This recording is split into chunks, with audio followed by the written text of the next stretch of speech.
ED ഉദ്യോഗസ്ഥരെ ആക്രമിച്ച case അന്വേഷണം SITക്ക് മ്യൂസിയം SHO തന്നെ അന്വേഷണ ഉദ്യോഗസ്ഥൻ. മാസപ്പടി കേസിൽ റെയ്ഡ് നടത്തി മടങ്ങിയ എൻഫോഴ്സ്മെന്റ് ഡയറക്ടറേറ്റ് ഉദ്യോഗസ്ഥരെ ആക്രമിച്ച കേസിൽ അന്വേഷണം പ്രത്യേക സംഘത്തിന്. കന്റോൺമെന്റ് അസിസ്റ്റന്റ് കമ്മീഷണർ അന്വേഷണത്തിന് മേൽനോട്ടം വഹിക്കും. മ്യൂസിയം SHO R പ്രശാന്ത് തന്നെയാണ് അന്വേഷണ ഉദ്യോഗസ്ഥൻ. 5 ഇൻസ്പെക്ടർമാരും 7 SIമാരും അടക്കം 30 ഉദ്യോഗസ്ഥർ ഉൾപ്പെട്ടതാണ് SIT.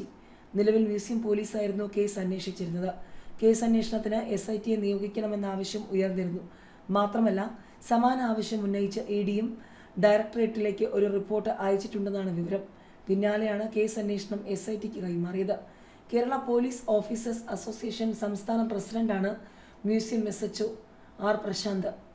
ഇദ്ദേഹത്തിന് ഇടതനുകൂല നിലപാടാണുള്ളതെന്ന പ്രചാരണം ശക്തമാണ്. CPM നേതാക്കളും പ്രവർത്തകരും പ്രതിസ്ഥാനത്തുള്ള കേസ് പ്രശാന്ത് അന്വേഷിച്ചാൽ അതിൽ പക്ഷപാതിത്വം ഉണ്ടാകുമോ എന്നും ചർച്ചകളുണ്ടായിരുന്നു. എന്നാൽ SITക്ക് കേസ് കൈമാറുമ്പോഴും പ്രശാന്തിനെ അന്വേഷണ ഉദ്യോഗസ്ഥ സ്ഥാനത്ത് നിന്നും മാറ്റിയിട്ടില്ല. CMRL എക്സാലോജിക് സൊല്യൂഷൻസ് മാസപ്പടി കേസിൽ വീണ ടിയുടെ വീട്ടിൽ പരിശോധന നടത്തുന്നതിന്റെ ഭാഗമായി പ്രതിപക്ഷ നേതാവും മുൻ മുഖ്യമന്ത്രിയുമായ പിണറായി വിജയന്റെ ബേക്കർ ജംഗ്ഷനിലെ വസതിയിൽ ED സംഘം പരിശോധന നടത്തിയിരുന്നു. പരിശോധന നടത്തി പുറത്തിറങ്ങിയ ഉദ്യോഗസ്ഥ സംഘത്തിന്റെ വാഹനങ്ങളെ കണ്ടാൽ അറിയാവുന്ന 300ഓളം CPM പ്രവർത്തകർ തടയുകയും ആക്രമിക്കുകയുമായിരുന്നു. ആക്രമണത്തിൽ കാറുകൾക്ക് കേടുപാടുണ്ടാവുകയും ഉദ്യോഗസ്ഥർക്ക് പരിക്കേൽക്കുകയുമായിരുന്നു.